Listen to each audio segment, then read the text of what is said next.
In today's video, I will walk you through how to use ElevenLabs with CapCut. The first thing you'll need to do is generate the audio you want to use.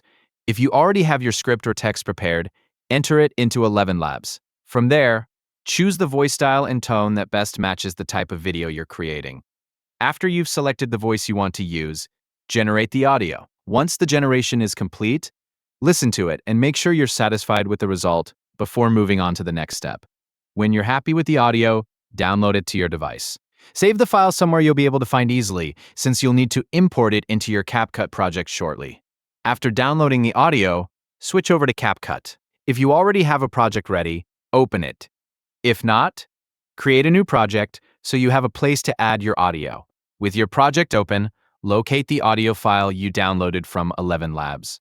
To import it into CapCut, simply drag and drop the file into your project window. Once the file has been imported, it will appear in your project media. From there, you can access it whenever you're ready to use it. Next, add the imported audio to your timeline.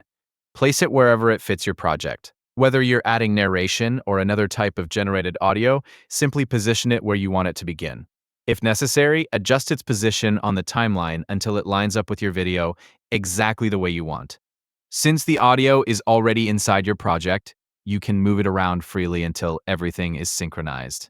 If you're working with multiple clips, continue arranging your timeline so the audio matches the appropriate sections of your video. Take a moment to play everything back and make sure the timing is correct before continuing with the rest of your edits. After confirming that the audio is in the right position, you can continue editing the rest of your project inside CapCut.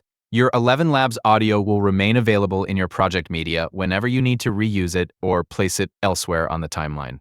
Using this workflow makes it easy to bring your generated audio into your editing project without any complicated setup. Once you've downloaded the audio from ElevenLabs and imported it into CapCut, everything can be managed directly from your timeline. Thanks for watching, and don't forget to subscribe for more ElevenLabs and CapCut tutorials.